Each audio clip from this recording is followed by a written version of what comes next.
Olá, estamos de volta com o nosso Boa Noite Investidor, sexta-feira, dia 8 de novembro.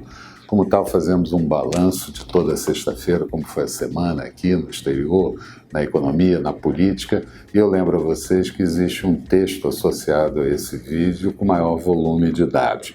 Mas, de qualquer forma, alguns temas se destacaram no conjunto da semana, mexendo com os mercados. No ambiente externo, claro, o acordo bilateral entre os Estados Unidos e a China.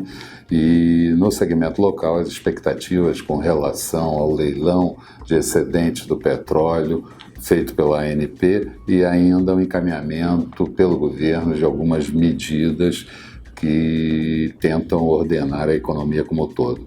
Também não podemos esquecer a safra de balanço referente ao terceiro trimestre, que mexe pontualmente com várias empresas.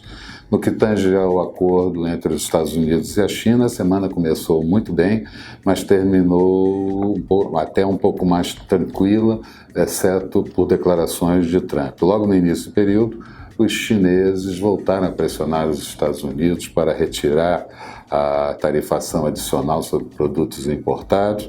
Já no final da semana, ficamos sabendo que os dois países decidiram reduzir as tarifas em etapas e de forma simultânea e que Donald Trump e Xi Jinping, presidente da China, devem se encontrar no mês de dezembro para a assinatura dessa primeira fase do acordo. Inicialmente se falou-se em Londres, depois no Iowa. E agora, no último dia da semana, Donald Trump disse que ainda não estava concordando exatamente com a reversão das tarifas entre os Estados Unidos e a China, e isso deixou os investidores um pouco mais estressados. Ainda sobre tarifas, o secretário de Donald Trump, Ross, disse ser possível deixar de aplicar tarifação sobre carros da União Europeia, e esse foi certamente um bom motivo para os mercados por lá terem tido um comportamento mais favorável. Também declarou que as licenças de comercialização com a gigante de tecnologia chinesa Huawei estavam para sair brevemente, mas a semana foi complicada para Donald Trump ao perder eleições na Virgínia e também no Kentucky e queda nas pesquisas de intenção de votos para a próxima eleição. A semana também foi decisiva no que diz respeito à política monetária do Reino Unido. Como previsto, o Banco Central inglês, o BOE, manteve a taxa de juros estabilizada em 0,75%, assim como a compra de ativos de 435 bilhões de libras. Mas também foi a primeira vez que houve dissidência de dois membros que queriam a redução da taxa de juros, e isso não acontecia desde o ano de 2016. O presidente do Banco Central inglês, Bob McCartney, disse que as incertezas sobre o Brexit se reduziram um pouco e enxergam uma economia um pouco mais forte no plano global. A semana também contemplou a divulgação de indicadores de atividade PMI e ISM do mês de outubro para diferentes países e, de forma geral, deixaram a amostra que perdeu um pouco a fraqueza ou até melhorou em alguns casos. Falando de China, o presidente Xi Jinping também prometeu uma abertura gradual do mercado de investimento para os estrangeiros, e as reservas internacionais do país atingiram, no final do mês de setembro, 3,1 trilhões de dólares. Além disso, o país cortou a taxa de empréstimo de médio prazo para 3,25%, e isso não acontecia desde a queda de 2015. No meio da semana, a Alemanha mostrou as encomendas à indústria referente ao mês de setembro, uma alta de 1,3%, a previsão era que subisse apenas 0,1%, produção industrial encolhendo 0,6%, na zona do euro, vendas no varejo crescendo anualizadas 3,1% até setembro, e inflação medida pelo PPI, preços no atacado, mostrando taxa anualizada com uma deflação de 1,2%. O Irã ao longo da semana, afrontou a comunidade internacional com o anúncio de uma nova centrífuga mais rápida e também divulgou que volta a enriquecer urânio em desacordo com um plano nuclear anunciado. Mesmo com tudo isso, os mercados até tiveram uma postura um pouco mais tranquila na semana, pois a sensação geral é de que a economia global pode ter passado já o seu pior momento, principalmente a economia da Alemanha. No cenário doméstico, investidores estavam ansiosos com os 2 leilões realizados pela ANP durante a semana. O primeiro de excedentes da sessão onerosa incorporava grande expectativa pela relevância de alguns campos que estavam sendo leiloados, campos já testados e até em produção, e pelas empresas cadastradas para participarem. Porém, os leilões acabaram frustrando, não atingiu o valor estimado no primeiro leilão era de 106 bilhões de reais, ficamos um pouco abaixo de 70 bilhões de reais.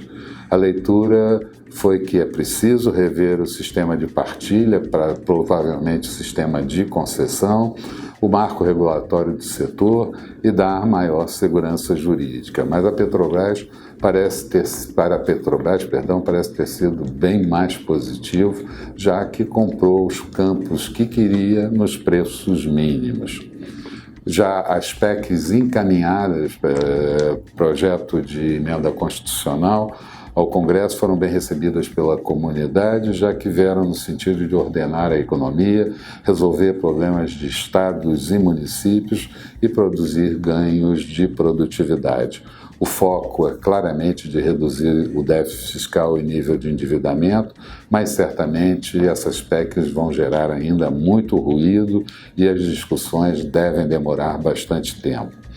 Também durante a semana foi divulgada a ata da última reunião do Copom. Não trouxe nenhuma grande mudança na percepção dos analistas e investidores.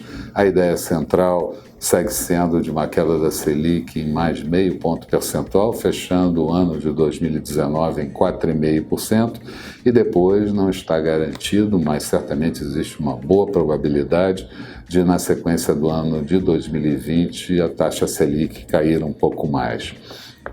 No plano político, a situação esteve mais calma no que tange ao presidente e o seu entorno, e o Congresso trabalhou bastante, a CCJ e plenário do Senado votando a PEC paralela e aprovando, e a Câmara também votando a MP do Fundo de Garantia de Tempo de Serviço, o FGTS. O STF, por sua vez, seguiu com o julgamento da prisão em segunda instância e, pelo placar de 6-5, derrubou a prisão após condenação em segunda instância. Isso acabou provocando, no finalzinho da tarde da última sexta-feira, a soltura do ex-presidente Lula, que já saiu fazendo discurso, criticando o governo de Bolsonaro, criticando o Estado brasileiro, o MP, a Receita Federal, enfim, fez um strike em termos de crítica. Na semana também tivemos a divulgação da inflação oficial medida pelo IPCA do mês de outubro, inflação subindo 0,10%, no período anterior, em setembro, ela tinha ficado negativa em 0,04%, acumula alta no ano de 2,60% e em 12 meses alta de 2,54%, e foi o menor mês de outubro desde o ano de 1998. E eu cito, por exemplo, a queda da energia de 3,22% no período, que não deve acontecer no próximo período, já que as tarifas de energia passaram novamente para vermelha. No mercado, safras de balanços do terceiro trimestre, como eu disse, influenciando pontualmente algumas ações importantes do mercado, alta volatilidade, principalmente nos preços das ações líderes e principalmente por conta do estresse da sessão onerosa. Os investidores estrangeiros até o último dia 6 de novembro já tinham retirado 991 milhões de reais da Bovespa e com isso acumulam 31,4 bilhões de saída líquida no ano de 2019. Resumo da semana: Bovespa fechou com uma queda de 0,52%, índice em 107.628 pontos, depois de ter batido novos recordes ao longo do período. No último dia da semana, na sexta-feira, até por conta da liberdade de Lula, caindo 1,78%. Dow Jones em alta de 1,21% durante a semana, Nasdaq subindo 1,01%, dólar, esse sim, oscilando fortemente em alta, 4,3% de valorização, moeda americana fechando a R$ 4,167, e muito em função da ausência de fluxo de investidores e alguns saques de fundos estrangeiros. Perspectiva para o próximo período, vamos seguir na dependência de dois eventos principais. O primeiro deles, a definição de tendência, fica por conta da avaliação externa sobre o acordo entre os Estados Unidos e a China no que diz respeito ao comércio bilateral, já que o noticiário mostrou conflito, Donald Trump, Casa Branca, cada um falando alguma coisa. Vamos ver o que acaba vingando nessa próxima semana, enquanto o principal negociador, Lighthizer, diz que ainda não tem nada acertado em termos de acordos. Aqui teremos que avaliar os efeitos da decisão do STF e os desdobramentos que podem acontecer pelos segmentos organizados da sociedade no Congresso Nacional, com o trâmite da prisão em segunda instância, e ainda como será a polarização entre Lula e o governo de Bolsonaro, Lula insuflando suas hostes. Também a segurança jurídica pode ter sofrido algum arranhão, mas o mais importante agora é o julgamento de Moro, que pode dar condição e candidatura para Lula no ano de 2022. De outra feita, será preciso ver como tramitarão as PECs e o encaminhamento pelo governo dessas mudanças estruturais. A PEC emergencial é a que tem as maiores chances de tramitar com rapidez, enquanto as demais devem produzir, como eu disse, ruídos e lenta discussão. Falando da análise técnica, não deveríamos perder o patamar ali um pouco acima dos 106 mil pontos, e repito que fechamos em 107.628 pontos, e o dólar um pouco mais forte acaba atraindo um pouco, provavelmente, fluxo de recursos para a compra de ação, já que as ações ficam mais baratas duplamente, pela queda e pela valorização do dólar. Lembro que eles já sacaram mais de 31 bilhões, mas o ideal seria que conseguíssemos firmar acima dos 108, buscar os 110 mil pontos para aquela nossa meta, aquela nossa mira de 115 mil pontos no índice Bovespa daqui até o final do ano.